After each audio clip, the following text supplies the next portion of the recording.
Hello दोस्तों, welcome back to Satya classes. मैं सतवीर सिंह। आज हम पढ़ेंगे सितंबर की करंट अफेयर। इससे पहले मैं दो वीडियो अपलोड कर चुका हूँ, सितंबर का पहला पार्ट और दूसरा पार्ट। ठीक है, तो ये तीसरा पार्ट है और इसमें लगभग 5 से 6 अक्टूबर की करंट अफेयर भी है और ये पैट के लिए काफी इंपॉर्टेंट है। तो अगर आपने वीडियो न देखी हो, सितंबर का पहला पार्ट, दूसरा पार्ट और तीसरा पार्ट, तो सितंबर के ज्यादातर चांस रहेंगे क्वेश्चन बनने की करंट अफेयर में, वो भी आपका पैट में। ठीक है ना। तो शुरुआत करते हैं पहले क्वेश्चन से। पहला क्वेश्चन है, 20वें राष्ट्रीय पुस्तक मेले का आयोजन किस शहर में किया गया? ठीक है। पहला बेंगलोर, लखनऊ, हैदराबाद या गुरुग्राम। तो इसका सही आंसर क्या हो जाएगा? लखनऊ। तो लखनऊ जो है, इसमें आपका जो है राष्ट्रीय पुस्तक मेले का आयोजन किया गया है, ये चीज ध्यान रखना। ठीक है ना। और लखनऊ जो है, इसका प्राचीन नाम क्या था? लक्ष्मणपुरी था। गोमती नदी के किनारे है। गोमती का प्राचीन नाम क्या है? गोमल। ठीक है ना। गोमती का प्राचीन नाम क्या है? गोमल। और गोमती निकलती कहाँ से है? तो ये पीलीभीत जिले में एक आपकी झील पड़ती है, इसका नाम है फुलहर झील। तो फुलहर झील से निकलती है, ध्यान रखना। ठीक है ना। और लखनऊ को नवाबों का शहर भी कहा जाता है। ठीक है, जो लखनऊ उत्तर प्रदेश की राजधानी है। और ये 1921 में आंशिक राजधानी बनाई गई थी और 1935 में से पूर्णतः राजधानी का दर्जा दिया गया था। ठीक है ना। और लखनऊ के जो अंतिम नवाब थे, इनका नाम क्या था? नवाब वाजिद अली शाह, जिन्हें लखनऊ संगीत शैली का मतलब घराने का जनक भी बोला जाता है। ठीक है, चलो बढ़ते हैं अगले क्वेश्चन की ओर। उड़ीसा विधानसभा की पहली महिला अध्यक्ष कौन बनी है? जया किशोर सिन्हा, प्रमिला मलिक, पुनीता अरोरा या भानु कुमारी मुखर्जी। तो इसका सही आंसर क्या हो जाएगा? प्रमिला मलिक। किसकी? ओडिशा विधानसभा की पहली महिला अध्यक्ष बनी है। ठीक है। अगर मैं आपसे पूछूं, ये बताओ मुझे कि लोकसभा की पहली महिला अध्यक्ष कौन थी? तो मीरा कुमार। तो मीरा कुमार जो थी लोकसभा की पहली महिला अध्यक्ष थी। और लोकसभा के पहले अध्यक्ष कौन थे? तो वो थे गणेश वासुदेव मावलंकर। गणेश वासुदेव मावलंकर, ध्यान रखना। ठीक है ना। तो ये लोकसभा के पहले कौन थे? अध्यक्ष थे। और यही पहले अध्यक्ष थे जिनके खिलाफ महाभियोग का प्रस्ताव भी लाया गया था। कौन? गणेश वासुदेव मावलंकर जो थे, इनके विरुद्ध क्या था? महाभियोग का प्रस्ताव भी लाया गया था। ये क्वेश्चन भी आपका एग्जाम में बन जाता है। ठीक है ना। और लोकसभा के पहले जो उपाध्यक्ष थे, इनका नाम क्या था? इनका नाम था अनंत सैनम आयंगर। तो लोकसभा के पहले उपाध्यक्ष कौन थे? अनंत सैनम आयंगर। ठीक है ना। और लोकसभा सीटों की अधिकतम संख्या कितनी है? 552। कब तक? 2026 तक। अब परिवर्तित रहेगी कितनी? 552 अधिकतम संख्या। ठीक है ना। वर्तमान में कितनी है? 543। पहले 545 थी, लेकिन दो एंग्लो इंडियन जो थे ना, उनको हटा दिया गया है। अब कितने बचे हैं? 543। ठीक है ना। और इन 543 में हाल ही में वो एक महिला विधेयक आया है ना, वो संरक्षण से संबंधित, आरक्षण से संबंधित, वो आपका 106वां संविधान संशोधन के रूप में जुड़ चुका है, जिसमें एक 553 में से 181 सीटें जो हैं, ये किसकी हैं? ये महिलाओं के लिए आरक्षित हैं। ठीक है, तो ये बोला गया। अगला पॉइंट देखते हैं। वेस्टरलेन नामक उपन्यास किसने लिखा है? चेतना मारू, सुधा मूर्ति, चेतन शर्मा या अरुण सक्सेना। तो इसका सही आंसर क्या हो जाएगा? चेतना मारू। ठीक है। अब ध्यान रखना, सितंबर की करंट अफेयर आपकी ज्यादातर आपकी आएगी पैट के पेपर, सितंबर अगस्त के ज्यादातर चांस रहेंगे क्वेश्चन बनने के। ठीक है ना। तो 10 क्वेश्चन आने आने करंट अफेयर के, तो आपको इससे पहले की दो वीडियो जरूर देख लेना। 50 क्वेश्चन उसमें भी है, 50 उसमें भी है, लगभग 150 क्वेश्चन हो जाएंगे सितंबर महीने। यहाँ इसमें कुछ आपकी 5 से 6 अक्टूबर भी शामिल है, शायद हो सकते हैं आ भी जाए क्वेश्चन। ठीक है ना। चलो अगला क्वेश्चन है, उत्तर प्रदेश के पहले व्यापार मेले का आयोजन कहाँ किया गया? ए ग्रेटर नोएडा, दूसरा आगरा, तीसरा वाराणसी या चौथा गोरखपुर। तो इसका सही आंसर क्या हो जाएगा? पहला ही हो जाएगा, ग्रेटर नोएडा। तो ग्रेटर नोएडा में उत्तर प्रदेश के पहले व्यापारिक मेले का आयोजन किया गया था। ये पॉइंट भी आपको ध्यान रखना है। ठीक है। अगला क्वेश्चन देखते हैं। सिम्बैक्स युद्ध अभ्यास भारत और किस देश के बीच संपन्न हुआ है? पहला जापान, दूसरा सिंगापुर, तीसरा सऊदी अरब या चौथा चीन। तो इसका सही आंसर क्या हो जाएगा? सिम्बैक्स नाम का सिंगापुर के साथ होता है। ठीक है ना। तो सिंगापुर के साथ कौन सा होता है? सिम्बैक्स नाम का युद्ध अभ्यास। ठीक है। अगला पॉइंट देखते हैं। नेक्स्ट पॉइंट है, किस राज्य किस राज्य सरकार ने, सॉरी ये बीच में दोबारा फिर हो गया ना, किस राज्य सरकार ने मुख्यमंत्री कृषक मित्र योजना शुरू की है? तो उत्तर प्रदेश, मध्य प्रदेश, बिहार या राजस्थान। तो इसका सही आंसर क्या हो जाएगा? मध्य प्रदेश। तो मध्य प्रदेश ने मुख्यमंत्री कृषक मित्र योजना शुरू की है, ये पॉइंट आपको ध्यान रखना है। ठीक है ना। और मध्य प्रदेश जो है, ये देखा जाए तो क्षेत्रफल की दृष्टि से कौन से नंबर का राज्य है? तो ये आपका तीसरा सबसे बड़ा राज्य है। और चौथा कौन सा है? उत्तर प्रदेश। ठीक है, सॉरी दूसरा दूसरा सबसे बड़ा राज्य है, तीसरा महाराष्ट्र, चौथा उत्तर प्रदेश है। नेक्स्ट पॉइंट देखते हैं। अगला क्वेश्चन है आपका, सितंबर माह में बेनेडियम धातु की खोज किस राज्य में की गई? तो सितंबर माह में बेनेडियम धातु की खोज आपकी कहाँ की गई? गुजरात, जम्मू कश्मीर, राजस्थान या तेलंगाना। तो इसका सही आंसर क्या हो जाएगा? गुजरात। तो गुजरात में बेनेडियम धातु की खोज की गई थी। इससे पहले आपकी एक वो क्या नाम है, लिथियम की खोज कहाँ की गई थी? जम्मू कश्मीर के रियासी जिले में। ठीक है ना, तो ये भी ध्यान रखना। और गुजरात राज्य की समुद्री तट सीमा सबसे लंबी है और सबसे अधिक क्रीक भी गुजरात राज्य में है, तट सीमा में। ठीक है ना। और गुजरात राज्य की जो तट सीमा है उसे क्या बोलते हैं? सौराष्ट्र। तो उसे बोला जाता है सौराष्ट्र तट बोला जाता है। क्या बोला जाता है?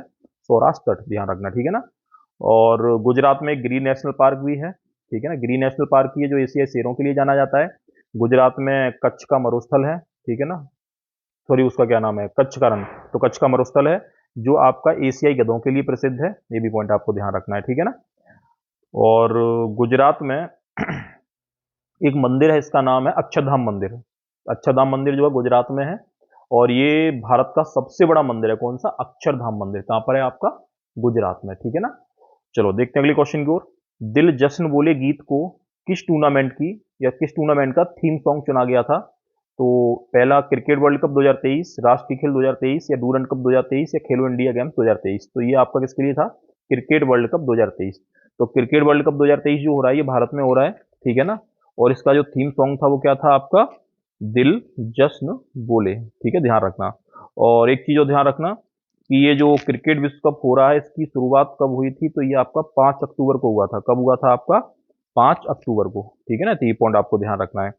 और इसमें संबंधित एक पॉइंट और ध्यान रखना है इसमें कि क्रिकेट विश्व कप 2023, ठीक है, इतने पॉइंट ध्यान रखना। अगला पॉइंट देखते हैं। नॉर्मन ई बोरलॉन्ग फील्ड पुरस्कार 2023 के लिए किसे चुना गया? ठीक है ना। तो स्वाति नायक, या पूनम गुप्ता, या रमेश चंद्र बारू, या रवि सेनन। तो इसका सही आंसर क्या हो जाएगा? इसका पहला ही हो जाएगा, स्वाति नायक को चुना गया है, ठीक है। अगला क्वेश्चन देखते हैं। और नॉर्मन ईबोलोंग कौन थे? नॉर्मन ईबोलोंग कौन थे? तो आपको इनको बोला जाए तो हरित क्रांति के जन्मदाता, ठीक है। ईबोलोंग विश्व में हरित क्रांति के जन्मदाता इनको ही माना जाता है।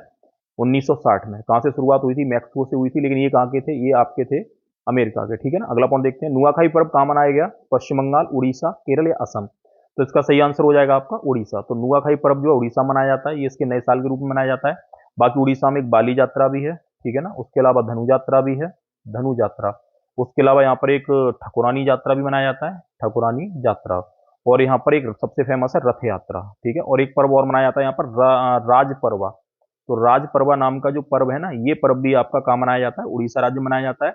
और उड़ीसा का जो समुद्र तट है उसे क्या बोलते हैं? उत्कल, ठीक है, उत्कल, या फिर बोला जाता है कलिंग तट। तो ये कहाँ पर है आपका? उड़ीसा में, ठीक है ना। और उड़ीसा में एक झील है, इसका नाम है चिल्का, ठीक है। कौन सी है? चिल्का, जो भारत का सबसे बड़ा लेगून भी है।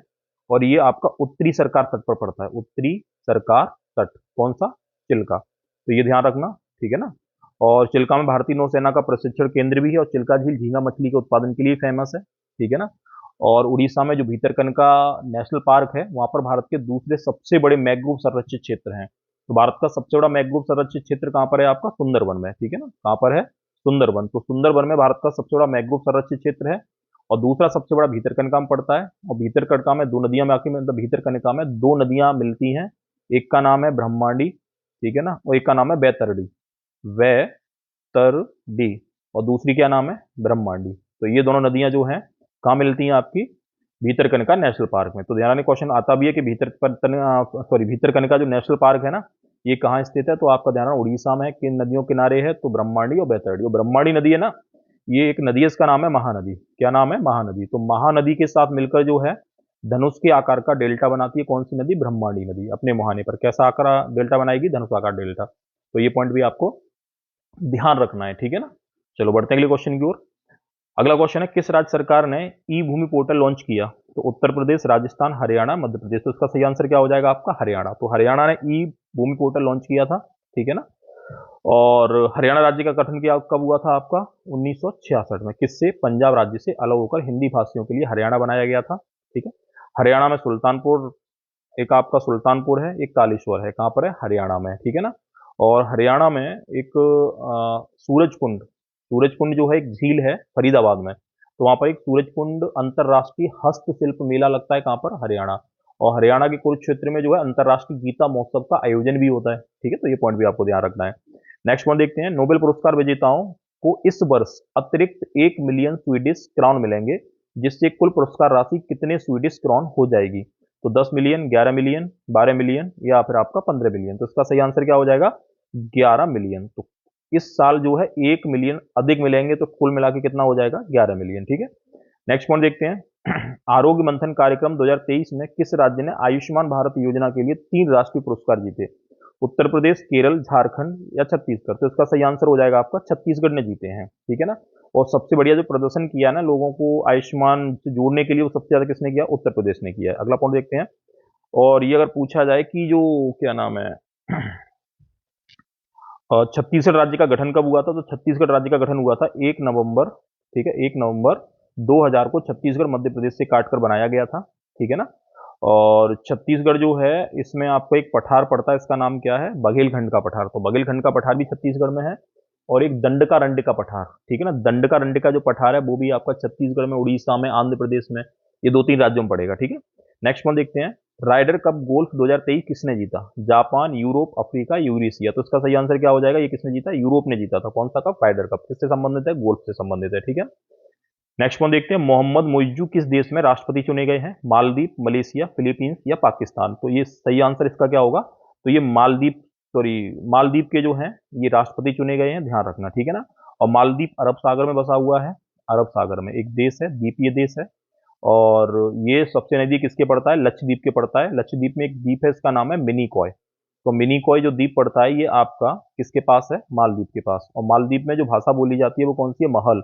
तो महल जो भाषा है ना, ये मालदीव की भाषा है। लेकिन ये मिनिकॉय में भी बोली जाती है। लक्षद्वीप में जो भाषा मेन है ना, वो तो आपकी मलयालम है। अगर पूछा जाए लक्षद्वीप की भाषा कौन सी है? मलयालम, ठीक है ना। और दूसरी भाषा कौन सी है? महल है। ये क्वेश्चन कई बार एग्जाम में पूछा गया है, ठीक है, तो ये ध्यान रखना आप, ठीक है ना।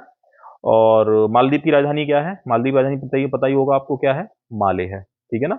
और मालदीव और केरल के बीच में आपकी फेरी सेवा भी चलती है, एक तमिलनाडु के बीच में भी चलती है, ठीक है ना। नेक्स्ट वन देखते हैं। अगला क्वेश्चन है। और हाँ, मालदीव और मिनिकॉय के बीच में कौन सा डिग्री चैनल है? तो मालदीव और मिनिकॉय के बीच में पड़ेगा आपका 8 डिग्री चैनल, ठीक है। मिनिकॉय और लक्षद्वीप के बीच में कौन सा पड़ेगा आपका? 9 डिग्री चैनल। तो 8 डिग्री आपका मिनिकॉय मालदीव के बीच में है, 9 डिग्री आपका मिनिकॉय और लक्षद्वीप के बीच में है, और 10 डिग्री अंडमान और निकोबार के बीच में है, ठीक है ना। नेक्स्ट पॉइंट देखते हैं। 2023 में भौतिकी का नोबेल पुरस्कार, 2023 में भौतिकी का नोबेल पुरस्कार संयुक्त रूप से 3 लोगों को दिया गया, इनमें से कौन सा नहीं है? तो Pierre Agostini, Frank cross, any L holier या एलेक्सियाई एक्कीमोव। तो इसका सही आंसर क्या हो जाएगा? चौथा। तो एक ये आपके जो है ना, एक्कीमोव या एलेक्सी जो है, ये आपके रसायन से संबंधित, सॉरी, भौतिकी से संबंधित नहीं है। बाकी पहले, दूसरे, तीसरे जो हैं, पियरे, फ्रैंक, एनी, इन तीनों लोगों को मिला है आपका भौतिकी पुरस्कार। किसे? पियरे, फ्रैंक, एनी को, ठीक है। अगला क्वेश्चन देखते हैं। नेक्स्ट पॉइंट है, आईसीसी क्रिकेट विश्व कप 2023 का आधिकारिक शुभंकर क्या है? तो टोंक और विलेज, मोगा, आशा और मोगली या ओली। तो इसका सही आंसर हो जाएगा पहला ही हो जाएगा, ठीक है। ये कार्टून है एक, टोंक और विलेज। ये आईसीसी क्रिकेट विश्व कप 2023 का आधिकारिक शुभंकर है। और आईसीसी क्रिकेट विश्व कप का शुभारंभ कब हुआ था? 5 अक्टूबर को। कहाँ से हुआ था? तो नरेंद्र मोदी स्टेडियम अहमदाबाद में जो है, वहां से हुआ था। इंग्लैंड और न्यूजीलैंड के बीच में पहला मैच हुआ था, ठीक है ना।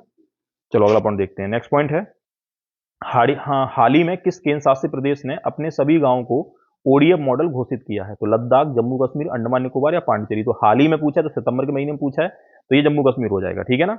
और सबसे पहला जो है वो कौन सा था? अंडमान निकोबार था। तो अंडमान निकोबार ने सबसे पहले अपने सभी गांवों को ओडीएफ प्लस घोषित किया था। ओडीएफ प्लस मॉडल गांव जो थे, ये घोषित किए थे अंडमान निकोबार ने। तो अंडमान निकोबार है, सिक्किम है, ठीक है ना। उसके अलावा तुम्हारा क्या नाम है? दादरा नगर हवेली है। और अब ये कौन सा हो गया? जम्मू कश्मीर भी इसमें शामिल हो गया है, ठीक है ना। नेक्स्ट पॉइंट देखते हैं। विश्व बैंक और आईएमएफ के अनुसार वर्ष 2023 और 24 में भारत की जीडीपी वृद्धि दर कितने रहने का अनुमान है? 2023-24 में आईएमएफ और विश्व बैंक दोनों के अनुसार। तो इसका पहला 6.3%, 6.5%, 6.7% या 6.1%। तो इसका पहला सही रहेगा, ठीक है, 6.3%। तो आईएमएफ ने भी बोला है ना, और विश्व बैंक ने, दोनों ने बोला है, ध्यान रखना। और 6.5 किसने बोला है? आरबीआई। तो भारतीय जो रिजर्व बैंक है उसके द्वारा 6.5% रहेगा। और एक मूडी संस्था जो है उसके अनुसार 6.7% रहेगा। तीनों का ध्यान रखना, चारों का। विश्व बैंक, आईएमएफ 6.3%, आरबीआई 6.5% और मूडीज के अनुसार 6.7%, ठीक है ना। आईएमएफ और विश्व बैंक दोनों की स्थापना एक साथ हुई थी 1944 में, ठीक है, ब्रेटन वुड्स समिट के तहत। तो ब्रेटन वुड्स सम्मेलन जो था उसके तहत जो था 1944 में विश्व बैंक और आईएमएफ दोनों की स्थापना हुई थी, जिसके कारण है जो है संयुक्त यानी जुड़वा संगठन भी कहा जाता है, किसे? आईएमएफ और विश्व बैंक को। और आईएमएफ की फुल फॉर्म कभी कभी एग्जाम में आ जाती है, तो आपका क्या रहेगा? International monetary fund. तो इंटरनेशनल मॉनेटरी फंड इसकी फुल फॉर्म है, ध्यान रखना, किसकी? आईएमएफ की, ठीक है।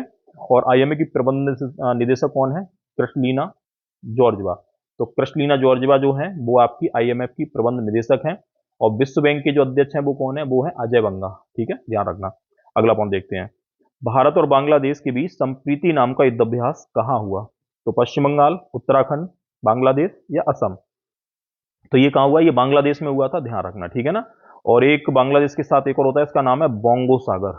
तो बोंगो सागर नाम का जो युद्धाभ्यास है वो भी बांग्लादेश से होता है, और संप्रीति भी होता है, और एक होता है मैनामती, ठीक है, मैनामती। तो ये तीन युद्धाभ्यास किसके साथ होते हैं? बांग्लादेश के साथ होते हैं, ठीक है ना। और बांग्लादेश के साथ हमारे कितने राज्य सीमा लगाते हैं? 5 लगाते हैं। पश्चिम बंगाल हो जाएगा, ठीक है ना, असम हो जाएगा, ठीक है ना, मेघालय है, मेघालय, ठीक है ना। उसके अलावा आपका त्रिपुरा राज्य हो जाएगा, त्रिपुरा के अलावा एक मिजोरम भी हो जाएगा। तो 5 राज्य किसके साथ सीमा बनाते हैं? बांग्लादेश के साथ। और बांग्लादेश की सबसे लंबी सीमा है भारत के साथ, ठीक है, ये भी पॉइंट आपको ध्यान रखना है, ठीक है ना। और बांग्लादेश और त्रिपुरा के बीच में जो रेखा है उसे बोलते हैं शून्य रेखा। क्या बोला जाएगा? शून्य रेखा बोला जाएगा। और एक नदी और बहती है, इसका नाम है फैनी नदी। तो फैनी नदी जो बांग्लादेश और त्रिपुरा की सीमा बनाती है, और इसी नदी पर एक सेतु बनाया गया, इसका नाम है मैत्री सेतु। तो मैत्री सेतु नाम का जो पुल है ना, ये भारत और बांग्लादेश के बीच फैनी नदी पर कहाँ बनाया गया? त्रिपुरा पर बनाया गया, ठीक है ना। और त्रिपुरा भारत का एक ऐसा राज्य है जो तीनों ओर से, ठीक है, किससे घिरा हुआ है? बांग्लादेश से घिरा हुआ है, ध्यान रखना, ठीक है ना। और बांग्लादेश में गंगा को क्या बोलते हैं? पद्मा बोलते हैं। बांग्लादेश को ब्रह्मपुत्र में क्या बोलते हैं? जमुना बोलते हैं, ठीक है। तो ब्रह्मपुत्र को क्या बोलेंगे? जमुना बोलेंगे। गंगा को क्या बोलेंगे? पद्मा बोलेंगे। और दोनों जब मिल जाएंगी ना तो इसे मेघना कहा जाएगा, ठीक है। तो मेघना जो है, ये नदी की जो मूल शाखा है उसे बोलते हैं बराक नदी। तो बराक नदी कहाँ से निकलती है? मणिपुर से निकलती है। कौन सी नदी? बराक नदी, ठीक है ना। तो ये ध्यान रखना है आपको, बराक नदी कहाँ से निकलती है? मणिपुर से निकलती है। और जब ये बांग्लादेश में जाती है तब इसे सुरमा नदी भी बोला जाता है। क्या बोला जाता है? सुरमा नदी। लेकिन जब ये गंगा और ब्रह्मपुत्र की शाखाओं के साथ मिल जाती है तब इसे मेघना कहा जाता है, ठीक है ना। और बराक नदी के किनारे जो है, बराक नदी की घाटी में मासेराम और चेरापूंजी दोनों पड़ते हैं। किसमें? बराक नदी की घाटी में मासेराम और चेरापूंजी जो सबसे अधिक वर्षा वाले स्थान भी है, कहाँ पर है? आपके मेघालय में। और एक बराक घाटी भी पड़ती है, ध्यान रखना, जो चावल की खेती के लिए फेमस है। कहाँ पर है? असम में। तो बराक घाटी जो है ना, बराक घाटी, ये कहाँ पर है? असम में। किसकी खेती के लिए फेमस है? चावल की खेती के लिए। तो ये पॉइंट आप ध्यान रखना। और बांग्लादेश भारत के बीच में 3 ट्रेनें चल रही हैं। कितनी चल रही हैं? 3 चल रही हैं। कौन कौन सी?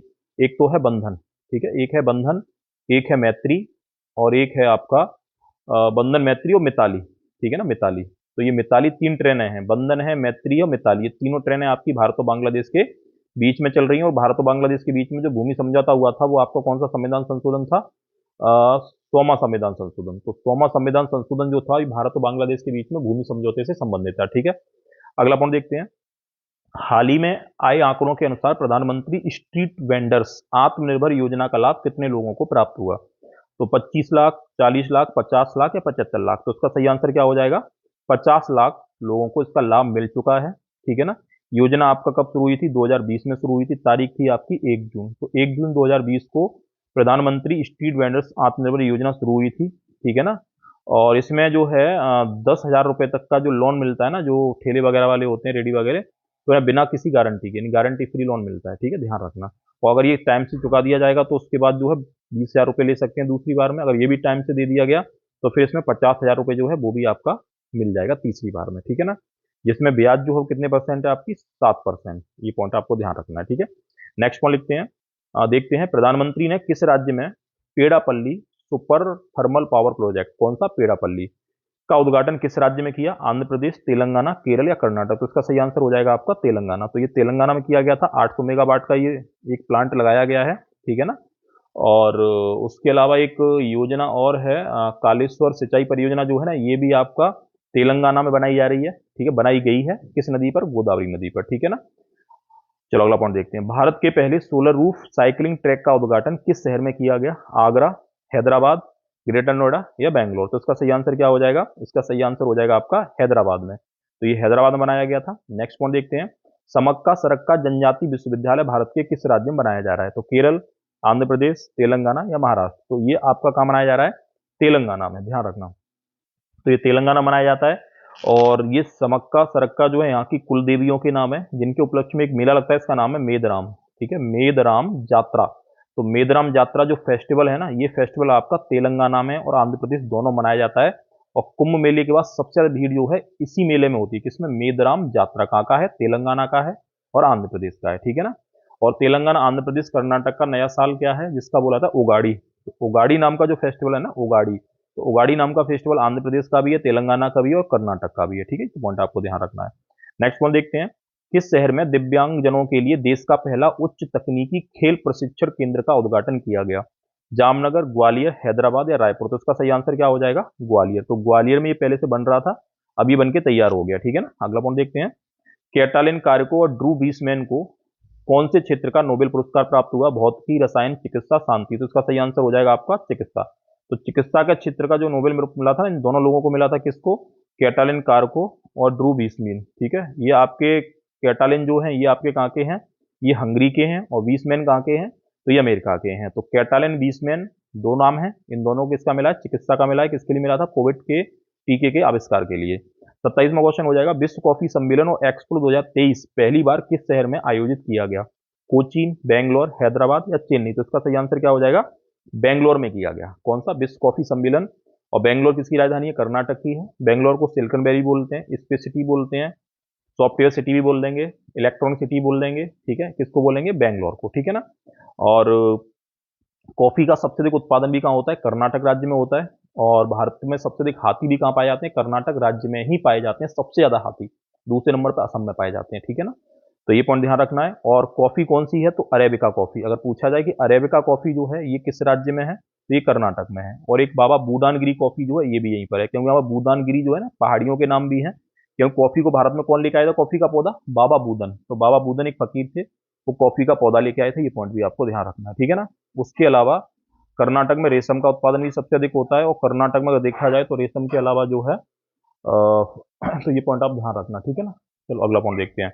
नेक्स्ट पॉइंट है 2023 रसायन का नोबेल पुरस्कार इनमें से किसे नहीं दिया गया? तो मॉगी जी बाबेडी, लुईसी ब्रूस, एलेक्सी आई एक्मोव या पियरे एगस्टनी? तो इसका सही आंसर क्या हो जाएगा? चौथा हो जाएगा, ठीक है ना। पियरे एगस्टनी जो है इसमें शामिल नहीं है, इनको दिया गया था आपका किसका? भौतिकी का पुरस्कार। बाकी तीनों सही है, ठीक है ना। अगला पॉइंट देखते हैं। इयान बिलमट का निधन हो गया, इनका संबंध किस क्षेत्र से था? किनका? इयान बिलमट, ठीक है। तो ऑप्शन है क्लोनिंग, चिकित्सा, अर्थशास्त्र या अंतरिक्ष? तो इसका सही आंसर क्या हो जाएगा? क्लोनिंग। तो क्लोनिंग जो है इनसे संबंधित थे ये। और इन्होंने जो था दुनिया का पहला क्लोन बनाया था, इसका नाम था डॉली। डॉली क्या था? डॉली एक भेड़ का नाम था। तो ये आपका पहला क्लोन था दुनिया का, जो किसने बनाया था? आपका यान बिलमट ने बनाया था, ठीक है। और भारत में जो पहला क्लोन था ये क्या था? ये गरिमा। तो गरिमा क्या थी? गरिमा एक भैंस की प्रजाति थी, जो भारत में पहला क्लोन माना जाता है, ठीक है। चलो अगला पॉइंट देखते हैं। पुराने संसद भवन को नया नाम क्या दिया गया? तो संविधान सदन, राष्ट्रीय भवन या पुरातन भवन या प्रगति भवन? तो इसका सही आंसर क्या हो जाएगा? संविधान सदन। तो पुराना संसद भवन जो इसको नाम दिया गया है संविधान सदन, ठीक है ना। अगला पॉइंट देखते हैं। नए संसद भवन में तिरंगे झंडे को किसने 17 सितंबर को फहराया? तो नरेंद्र मोदी, जगदीप धनखड़, ओम बिरला या द्रौपदी मुर्मू? तो इसका सही आंसर क्या हो जाएगा? जगदीप धनखड़, जो भारत के उपराष्ट्रपति हैं, इन्होंने तिरंगे झंडे को फहराया था 17 सितंबर को, ठीक है ना। उसके 18 से लेकर 24 तक इसमें विशेष सत्र बुलाया गया था। तो विशेष सत्र कहाँ आयोजित हुआ था? नए संसद भवन में, ठीक है ना। ये पॉइंट आपको ध्यान रखना है। 128वां संविधान संशोधन अधिनियम से संबंधित कौन सा कथन गलत है? ठीक है ना। तो इसमें 4 कथन होंगे, ठीक है, बताना। ये संविधान में 106वें संविधान संशोधन के रूप में जोड़ा। इसके तहत महिलाओं को 33% आरक्षण लोकसभा और विधानसभाओं में दिया गया। इसे नारी बंधन अधिनियम नाम दिया गया। या इसके प्रभावी होने पर लोकसभा की 543 सीटों में से 151 सीटें महिलाओं के लिए आरक्षित हो जाएंगी। तो इसमें गलत पूछा है। तो पहला भी सही है, 106वां संविधान संशोधन के रूप में जुड़ा है। महिलाओं को 33% आरक्षण भी दिया गया है लोकसभा में और राज्यों की विधानसभा में। इसे नारी बंधन अधिनियम कहा गया, ये भी बिल्कुल सही है। लेकिन यहाँ पर ये 151 की जगह कितना हो जाएगा? 181। तो 181 सीटें जो है 543 में से रिजर्व हो जाएंगी महिलाओं के लिए, ठीक है। चलो अगला पॉइंट देखते हैं। 106वां संविधान संशोधन किस विधानसभा में लागू नहीं होगा? तो केरल, लक्षद्वीप, दिल्ली या गोवा? तो ये जो लक्षद्वीप नाम है ना, यहाँ तो विधानसभा है ही नहीं है ना, तो यहाँ पांडिचेरी कर लो, ठीक है ना। तो पांडिचेरी। अब इसमें सही आंसर क्या होगा? पांडिचेरी ही होगा, क्योंकि पांडिचेरी विधानसभा जो है यहाँ पर आपका महिलाओं के लिए आरक्षण नहीं रहेगा। बाकी दिल्ली में तो रहेगा, क्योंकि भारत में अगर पूछा जाए कितनी विधानसभाएं हैं, तो 28 राज्यों में विधानसभाएं और 2 केंद्र शासित प्रदेशों में विधानसभाएं हैं, ठीक है। तो कुल मिला के कितनी होगी? 30 विधानसभा। तो भारत में अगर देखा जाए तो 30 विधानसभा है, ध्यान रखना, ठीक है ना। जिनमें से केवल एक में ये लागू नहीं होगा, किसमें नहीं होगा? पांडिचेरी में ये लागू नहीं होगा, ठीक है। नेक्स्ट पॉइंट देखते हैं। भारतीय समुद्रयान मत्स्य 6000 किस वर्ष लॉन्च किया जाएगा? तो 2024, 2025, 2026 या 2030? तो इसका सही आंसर हो जाएगा 2026। तो 2026 में ये लॉन्च किया जाएगा। इसमें 3 लोगों को भेजा जाएगा और ये 6000 मीटर की गहराई तक जाएगा, ठीक है। तो डीप ओशियन मिशन है ये भारत का पहला, ठीक है। अगला पॉइंट देखते हैं। हाल ही में शांति निकेतन और होयसला के पवित्र मंदिरों को यूनेस्को की विश्व विरासत सूची में शामिल किया गया। अब भारत में कितने स्थान विश्व विरासत सूची में शामिल हैं? 40, 41, 42 या 43? तो इसका सही आंसर क्या हो जाएगा? 42 स्थान जो हैं यूनेस्को की सूची में शामिल हो चुके हैं, ठीक है ना। तो ध्यान रखना। ये शांति निकेतन कहाँ पर है? तो शांति निकेतन आपका बंगाल में है, और होयसल के जो मंदिर है ये कहाँ पर है? ये कर्नाटक में है, ठीक है ना। नेक्स्ट पॉइंट देखते हैं। अगला पॉइंट है आपका, भारत आसियान की 43वीं बैठक कहाँ आयोजित की गई? तो जकार्ता, नामपेन, मनीला या हनोई? तो इसका सही आंसर है जकार्ता, जो इंडोनेशिया की राजधानी है, ठीक है ना। वहां पर भारत आसियान की बैठक हुई थी, और पूर्वी आसियान शिखर सम्मेलन भी आपका जकार्ता में हुआ था। ये पॉइंट आपको ध्यान रखना 2023 में, ठीक है ना। और अगर ये पूछा जाए कि इंडोनेशिया की नई राजधानी क्या है, तो वो आपकी क्या है? वो नूशंतरा, नूशंतरा। तो नूशंतरा जो है इंडोनेशिया की नई राजधानी है, जकार्ता इसकी पुरानी राजधानी है। जकार्ता जो है ना, ये जावा द्वीप पर पड़ती है, और जावा द्वीप दुनिया का सबसे अधिक जनसंख्या वाला द्वीप है। कौन सा? जावा, जो हिंद महासागर में है, ठीक है ना। जावा द्वीप जो है ये सबसे अधिक जनसंख्या वाला द्वीप है दुनिया का, ठीक है ना, जो कहां पर है? आपका हिंद महासागर में, ठीक है। चलो अगला पॉइंट देखते हैं। भारत मध्य पूर्व यूरोप आर्थिक कॉरिडोर भारत और किस देश ने मिलकर लॉन्च किया? तो जापान, ऑस्ट्रेलिया, अमेरिका, रूस? तो इसका सही आंसर क्या हो जाएगा? अमेरिका ने लॉन्च किया था, ठीक है ना। नेक्स्ट पॉइंट देखते हैं। पीएम उज्ज्वला योजना के तहत सब्सिडी 200 रुपए से बढ़ाकर कितने रुपए कर दी गई है? तो 300, 400, 500 या 450? तो इसका सही आंसर क्या हो जाएगा? 400 रुपए कर दी गई है, ठीक है ना। 200 रुपए से बढ़ा के कितनी कर दी गई? 400 रुपए, ठीक है। अगला पॉइंट देखते हैं। किस रेलवे स्टेशन का नाम शहीद कप्तान तुषार महाजन के नाम पर रखा जाएगा? तो भटिंडा, कटरा, उधमपुर या जामनगर? तो ये उधमपुर जम्मू कश्मीर का जो रेलवे स्टेशन है, इसका नाम शहीद कप्तान तुषार महाजन के नाम पर रखा जाएगा, ठीक है ना। एक उस्मानाबाद था, उस्मानाबाद। तो उस्मानाबाद जो शहर था ये कहां पर है? ये महाराष्ट्र में। इसका नाम बदल के क्या कर दिया? धाराशिव। तो धाराशिव कर दिया गया किसका? उस्मानाबाद का, ठीक है। तो ध्यान रखना। अगला पॉइंट देखते हैं। नेक्स्ट पॉइंट है आपका, 2030 का फुटबॉल विश्व कप इनमें से किस देश में नहीं होगा? तो मोरक्को, इटली, स्पेन या पुर्तगाल? तो 2030 का फुटबॉल विश्व कप घोषित किया जा चुका है। ये मोरक्को में भी होगा, स्पेन में भी होगा, पुर्तगाल में भी होगा, लेकिन इटली में ये नहीं होगा। तो इसका आंसर क्या हो जाएगा? इटली। 3 देशों में होगा, मोरक्को, स्पेन, ठीक है ना, और पुर्तगाल। 3 में हो रहा है। और 2026 का कहाँ हो रहा है? तो 2026 का भी 3 देशों में हो रहा है। अमेरिका, ठीक है ना, अमेरिका में होगा। उसके अलावा ये कनाडा में होगा, और मैक्सिको। तो 3 देशों में होगा 2026 का फुटबॉल विश्व कप, ठीक है ना। और स्पेन और मोरक्को के बीच में एक जल संधि है, ध्यान रखना, इसका नाम है जिब्राल्टर। तो जिब्राल्टर जो जल संधि है ना, ये स्पेन और मोरक्को दोनों के बीच में है, ठीक है ना। और ये भूमध्य सागर को अटलांटिक महासागर से जोड़ती भी है। और मोरक्को का एक प्रसिद्ध यात्री था, इसका नाम था इब्न बतूता। तो इब्न बतूता नाम का जो यात्री था, ये 1333 में भारत आया था। किसके दरबार में आया था? तो उस समय दिल्ली सल्तनत का जो शासक था उसका नाम था मोहम्मद बिन तुगलक। तो मोहम्मद बिन तुगलक जो था ना, इसने इसको दिल्ली का काजी बना दिया। किसको? इब्न बतूता को दिल्ली का काजी। काजी क्या होता है? एक धार्मिक नेता होता है। तो ये कहाँ बना दिया? आपका दिल्ली में। और बाद में क्या हुआ? इब्न बतूता ने एक किताब लिखी थी, इसका नाम था रेहला। तो रेहला नाम की जो किताब लिखी थी वो किसने लिखी थी? इब्न बतूता ने लिखी थी, जो कहाँ का था? मोरक्को का था, ठीक है ना। और 1333 अगर डेट अगर ध्यान है तो 1336 भी ध्यान रखना, क्योंकि 1336 में विजयनगर साम्राज्य की स्थापना हरियर और बुक्का नामक 2 भाइयों ने रखी थी, जो संगम वंश के संस्थापक भी माने जाते हैं, ठीक है ना। और मोरक्को में एक पर्वत भी पूछा जाता है, तो मोरक्को में एटलस पर्वत की सबसे ऊंची चोटी, इसका नाम है टाउ बिकॉल। तो टाई बुकल जो है ना, ये एटलस की सबसे ऊंची चोटी है, जो कहां पड़ती है? आपकी मोरक्को में ही पड़ती है, ठीक है। चलो बढ़ते हैं अगले क्वेश्चन की ओर। नॉर्वे के जॉन फोवे को किस क्षेत्र का नोबेल पुरस्कार दिया गया? शांति का, साहित्य का, अर्थशास्त्र का, चिकित्सा का? तो इसका सही आंसर क्या हो जाएगा? तो इसका सही आंसर हो जाएगा आपका, किसका दिया गया है? साहित्य के क्षेत्र में दिया गया। क्या नाम है? जॉन फोवे। तो जॉन फोवे को आपको दिया गया किसका? साहित्य का, ठीक है। ये पॉइंट आपको ध्यान रखना है। और इनकी 2 किताबें हैं, एक नाम है बोट हाउस, एक का नाम है मेलनकोली। तो बोट हाउस और मेलनकोली 2 किताब ध्यान रखना, मेनन मेनल कोली, और एक का नाम क्या है? बोट हाउस, ठीक है, बोट हाउस। ये किसकी किताब है? आपकी जॉन फेवे की। अगला पॉइंट देखते हैं। उत्तरी अमेरिका के मैरीलैंड में किस भारतीय की प्रतिमा लगाई गई? गांधी जी की, या बी आर अम्बेडकर की, अटल बिहारी वाजपेयी या भगत सिंह? तो इसका सही आंसर क्या हो जाएगा? B R Ambedkar. तो बी आर अम्बेडकर की प्रतिमा लगाई गई थी, ठीक है। अगला पॉइंट देखते हैं। कनाडा इंडिया फाउंडेशन द्वारा ग्लोबल इंडियन अवार्ड से सम्मानित होने वाली पहली महिला कौन बनी है? सुधा मूर्ति, इंदिरा नूरी, अरुंधति भट्टाचार्य या सोनम कपूर? तो इसका सही आंसर हो जाएगा आपका सुधा मूर्ति। तो सुधा मूर्ति जो है, ध्यान रखना, ठीक है। अगला पॉइंट देखते हैं। 44 है, फेस्टिवल ऑफ डेमोक्रेसी का आयोजन कहां किया गया? बिहार, उत्तर प्रदेश, उड़ीसा या असम? तो इसका सही आंसर क्या हो जाएगा? बिहार। बिहार में कहाँ किया गया? तो बिहार में एक विश्वविद्यालय, इसका नाम है नालंदा। तो नालंदा विश्वविद्यालय जो था, यहाँ पर इसका आयोजन किया गया था, जो कहाँ पर है? बिहार के राजगीर जिले में। कहाँ पर है? राजगीर जिले में, ठीक है ना। और इसका संस्थापक कौन था? तो इसका संस्थापक था, गुप्त वंश का शासक था, इसका नाम था कुमारगुप्त। तो कुमारगुप्त ने नालंदा विश्वविद्यालय की स्थापना की थी बिहार के राजगीर जिले में, ठीक है। तो ये पॉइंट आपको ध्यान रखना है। और बिहार का एक विश्वविद्यालय और था, इसका नाम था विक्रमशिला। तो विक्रमशिला जो था, तो विक्रमशिला विश्वविद्यालय का संस्थापक कौन था? तो उसका नाम था धर्मपाल। तो धर्मपाल को माना जाता है विक्रमशिला विश्वविद्यालय का संस्थापक, ठीक है। तो ये पॉइंट भी आपको ध्यान रखना है। चलो अगले पॉइंट की ओर बढ़ते हैं। अगला क्वेश्चन है, किस राज्य ने, ये बार बार थोड़ी मिस्टेक ही हो रही है कि ये एक, चलो कोई दिक्कत नहीं। किस राज्य ने गिफ्ट डीड योजना शुरू की है? उत्तर प्रदेश, हरियाणा, राजस्थान या महाराष्ट्र? तो इसका सही आंसर क्या हो जाएगा? उत्तर प्रदेश ने। अब ये गिफ्ट डीड योजना का संबंध किससे है? यानी जो भी आपकी पैतृक जो संपत्ति वगैरह होती है ना, तो उसके बंटवारे से है। तो उत्तर प्रदेश में अब जिस जो भी विवादित संपत्ति है उसका बंटवारा जो है राज्य सरकार करेगी, किस योजना के तहत? गिफ्ट डीड योजना के तहत, ठीक है ना।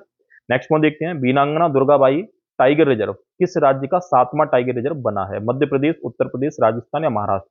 तो वीरांगना दुर्गाबाई टाइगर रिजर्व जो है ना, ये मध्य प्रदेश में 7वां टाइगर रिजर्व है। तो सबसे अधिक टाइगर रिजर्व किस राज्य में हो गए? मध्य प्रदेश में हो गए, ध्यान रखना, ठीक है। तो पूरे भारत में सबसे अधिक टाइगर रिजर्व जो है ना, वो मध्य प्रदेश में है, ठीक है। तो ये पॉइंट ध्यान रखना। और अभी जो टाइगर रिपोर्ट आई थी उसके अनुसार भारत में जो टाइगर है वो 3,682, ठीक है ना। 3,682 टाइगर है कुल मिला के भारत में। सबसे अधिक किस राज्य में? मध्य प्रदेश में। दूसरे नंबर पे कहां पर है? कर्नाटक में है। और तीसरे नंबर पे कहां पर है? आपके उत्तराखंड में है, ठीक है ना। और सबसे अधिक टाइगर किस नेशनल पार्क में है? तो ये सबसे अधिक है आपके उत्तराखंड के जिम कार्बेट में। तो उत्तराखंड के जिम कार्बेट नेशनल पार्क में सबसे ज्यादा टाइगर है, ठीक है ना। ये पॉइंट ध्यान रखना है। उसके अलावा दूसरा जो है वो आपका उसका है, क्या नाम है, कर्नाटक का है, अभी मुझे ध्यान नहीं आ रहा, उसमें सबसे अधिक टाइगर है, ठीक है। तो ये पॉइंट आपको ध्यान रखना है। चलो अगला पॉइंट देखते हैं। नेक्स्ट पॉइंट है आपका, वर्ष 2021 के लिए Dada Saheb Phalke life time achievement पुरस्कार से किसे सम्मानित किया गया? जूही चावला, वहीदा रहमान, नरगिस दत्त या दलीप कुमार? तो उसका सही आंसर क्या हो जाएगा? वहीदा रहमान। तो वहीदा रहमान को जो है सम्मानित किया गया किससे? Dada Saheb Phalke life time achievement पुरस्कार से। नेक्स्ट पॉइंट है, आदिगुरु शंकराचार्य की 108 फीट ऊंची स्टैच्यू ऑफ वननेस का अनावरण किस राज्य में किया गया? तेलंगाना, राजस्थान, मध्य प्रदेश या बिहार? तो इसका सही आंसर क्या हो जाएगा? इसका सही आंसर आपका हो जाएगा मध्य प्रदेश। तो मध्य प्रदेश में नर्मदा नदी के तट पर ओमकारेश्वर जो है वहां पर ये स्टैच्यू लगाया गया था, ठीक है ना। और मध्य प्रदेश में ओमकारेश्वर में ही भारत का सबसे बड़ा फ्लोटिंग सोलर पार्क यानी तैरता हुआ सोलर पार्क कहां लगाया गया? मध्य प्रदेश के ओमकारेश्वर में, ठीक है। ध्यान रखना, ओमकारेश्वर और महाकालेश्वर ये दोनों ज्योतिर्लिंग है, वो भी कहां पर है? आपकी मध्य प्रदेश में है, ठीक है ना। तो ये पॉइंट आपको ध्यान रखना है। नेक्स्ट पॉइंट देखते हैं, अत्रायपुरम पुथारेकुलू मिठाई को जीआई टैग मिला, ये किस राज्य की मिठाई है? आंध्र प्रदेश, तेलंगाना, तमिलनाडु या केरल? तो इसका सही आंसर क्या हो जाएगा? आंध्र प्रदेश की मिठाई है, इसको आपका जीआई टैग दिया गया था। भारत की पहली हरित हाइड्रोजन ईंधन सेल बस कहां चलाई गई? दिल्ली में, बेंगलोर में, मुंबई में, नोएडा में? तो इसका सही आंसर क्या हो जाएगा? ये चलाई गई थी दिल्ली में, ठीक है ना, हरित हाइड्रोजन ईंधन सेल बस, ठीक है ना। और हाइड्रोजन से चलने वाली दुनिया में पहली ट्रेन कहां चलाई गई थी? वो चलाई गई थी आपकी जर्मनी में। तो जर्मनी में दुनिया की पहली हाइड्रोजन संचालित ट्रेन चलाई गई थी। और एशिया की पहली किसने चलाई थी? चीन ने चलाई थी, ठीक है। और भारत की पहली अनुमानित है शायद हिमाचल प्रदेश में चलेगी, ठीक है, अनुमानित है, ध्यान रखना। और हाइड्रोजन को भविष्य का ईंधन भी बोला जाता है। और सबसे हल्का तत्व भी कौन सा है? हाइड्रोजन है। ब्रह्मांड में सबसे अधिक पाया जाने वाला तत्व भी कौन सा है? हाइड्रोजन है, ठीक है ना। सबसे स्वच्छ ईंधन कौन सा है? वो भी हाइड्रोजन ही है। और वह कौन सा तत्व है जिसके नाभिक में न्यूट्रॉन की संख्या 0 होती है? तो वो कौन सा है? वो भी आपका हाइड्रोजन ही है, ठीक है। तो हाइड्रोजन से इतने पॉइंट आपके ध्यान रखना, इतने क्वेश्चन आपके बन जाते हैं, ठीक है। और सूर्य के संगठन में कितने परसेंट हाइड्रोजन है? आपका 71%। तो सूर्य के संगठन में 71% हाइड्रोजन है, ठीक है ना। नेक्स्ट पॉइंट देखते हैं, विश्व का दूसरा सबसे बड़ा हिंदू मंदिर किस देश में बनाया जा रहा है? न्यूजीलैंड, अमेरिका, ब्रिटेन या कनाडा? तो ये बनेगा आपका अमेरिका में। अमेरिका में न्यू जर्सी, ध्यान रखना, न्यू जर्सी में जो है सब दुनिया का दूसरा सबसे बड़ा हिंदू मंदिर बन चुका, ठीक है, बन गया है, ठीक है। और दुनिया का सबसे बड़ा हिंदू मंदिर कौन सा है? तो वो आपका है अंकोर वाट का मंदिर। कौन सा है? Angkor Wat. तो अंकोर वाट का मंदिर कहां पर है? तो ये कंबोडिया में है, ठीक है ना। और कंबोडिया का प्राचीन नाम क्या था? कंपूचिया। कंपूचिया। तो कंबोडिया का प्राचीन नाम क्या था? कंपूचिया था, ठीक है ना, किसका? कंबोडिया का। चलो अगला पॉइंट देखते हैं, और कंबोडिया की राजधानी क्या है? नामपैन, ठीक है। नेक्स्ट पॉइंट देखना, अगला क्वेश्चन है, पहली इंडियन ग्रांड पी मोटरसाइकिल रेस इटली के मार्को बेचेजी ने जीती, इसका आयोजन कहाँ हुआ था? तो मुंबई, पुणे, बेंगलोर या ग्रेटर नोएडा? तो इसका सही आंसर क्या हो जाएगा आपका? ग्रेटर नोएडा में बुद्ध सर्किट जो रेस आपका वो है ना, वहां पर इसका हुआ था, ठीक है, ग्रेटर नोएडा में। नेक्स्ट वन देखते हैं, माँ नवजात ट्रैकिंग ऐप किस राज्य सरकार ने लॉन्च किया? तो उत्तर प्रदेश ने, मध्य प्रदेश ने, बिहार ने या दिल्ली ने? तो इसका सही आंसर हो जाएगा उत्तर प्रदेश ने। इसका मेन मकसद ये है कि बच्चे के जन्मते समय ही जो ना सरकारी हॉस्पिटल में ही उसका बर्थ सर्टिफिकेट जो रहेगा वो ऑनलाइन तुरंत बन जाएगा डिजिटल रूप में, ठीक है ना। अगला पॉइंट देखते हैं, प्रधानमंत्री ने किस राज्य में जरूरतमंद बच्चों के लिए 16 आवासीय विद्यालयों का उद्घाटन किया? उत्तर प्रदेश, हरियाणा, मध्य प्रदेश या गुजरात? तो ये भी आपका उत्तर प्रदेश में ही किया गया है। अगला पॉइंट देखते हैं, आईसीसी पुरुष टी20 वर्ल्ड कप 2024 किस देश में आयोजित होगा? अमेरिका, यूएई, भारत या ऑस्ट्रेलिया? तो इसका सही आंसर क्या हो जाएगा? ये आपका अमेरिका में पहली बार हो रहा है 2024 में टी20 वर्ल्ड कप, वो भी किसका? क्रिकेट का, ठीक है ना। कहाँ हो रहा है? अमेरिका में हो रहा है, ठीक है, अमेरिका, ध्यान रखना, ठीक है। जिसकी खोज किसने की थी? अमेरिको ने की थी, ठीक है ना। और ये अमेरिका जो है ना, इसे हम नई दुनिया भी बोलते हैं। उत्तरी अमेरिका के जो देश है ना, उनको हम क्या बोल देते हैं? नई दुनिया भी कहा जाता है। दक्षिण अमेरिका को बोला जाता है पक्षियों का महाद्वीप, ठीक है ना। अफ्रीका को बोला जाता है अंध महाद्वीप या काला महाद्वीप, ठीक है ना। एशियाओं को बोला जाता है सभ्यताओं का पालना, ठीक है ना। यूरोप को बोला जाता है सभ्य महाद्वीप, और क्या नाम है, अंटार्कटिका को बोला जाता है सफेद महाद्वीप। तो ऐसे कई इनके नाम है, इन्हें ध्यान रखा करो। कॉमन क्वेश्चन है आपके, तो याद होने चाहिए। अंतरराष्ट्रीय टेनिस हॉल ऑफ फेम में शामिल होने वाले पहले एशियाई व्यक्ति कौन बने हैं? तो महेश भूपति, लिएंडर पेस, दोनों, इनमें से कोई नहीं। तो इसका सही आंसर हो जाएगा लिएंडर पेस, ठीक है। तो ये ध्यान रखना। ये रहे हमारे सितंबर के करंट अफेयर। सारी सितंबर की करंट अफेयर कंप्लीट हो चुकी है। उम्मीद करता हूँ ये वीडियो आपको काफी हेल्पफुल करेगी, एग्जाम आने वाला है। तो फिलहाल में रिवीजन पे लग जाओ, कुछ नहीं करना, नया कुछ याद नहीं करना, जाना नए याद के चक्कर में रहना भी मत। मैं आपको सीधा बता दे रहा हूँ, ठीक है, क्योंकि पुराना भी फिर चला जाएगा। तो जितना भी तुम्हारा पुराना है तो उसको रिवीजन करना शुरू कर दो, ठीक है ना। अगर वीडियो अच्छी लगी है तो उसे लाइक जरूर कर देना, अपने दोस्तों का शेयर कर देना, ठीक है। और जो नए लोग हैं ना, वो चैनल को सब्सक्राइब कर देना, ठीक है ना। और अगली वीडियो जो है मैं करंट की नहीं लेके आऊंगा, उसमें आपका या तो मैं कल डालूंगा, ठीक है ना। तो उसमें क्या रहेगा? उसमें इकोनॉमी के क्वेश्चन रहेंगे। लगभग मैं अनुमान लगा रहा हूँ 100 क्वेश्चन। उम्मीद करूंगा कि 100 क्वेश्चन में से ज्यादा से ज्यादा क्वेश्चन तुम्हारे पेपर में फंसेंगे। 4-5 टॉपिक हैं आपके इकोनॉमी के।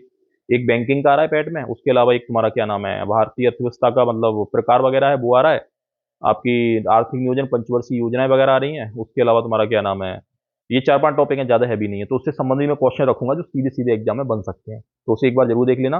बाकी जिन लोगों ने पुरानी वीडियो न देखी हो तो वो भी इसमें देख लेना। करंट अफेयर मैंने आपका जो है मंथली के हिसाब से 2-2 पार्टों में डाला है, ठीक है ना। जून, जुलाई, अगस्त, सितंबर, ये 4 महीने का, ठीक है। तो उम्मीद करता हूँ आपकी काफी पसंद आया होगा, ठीक है ना। मिलते हैं अगली वीडियो में, तब तक के लिए बाय।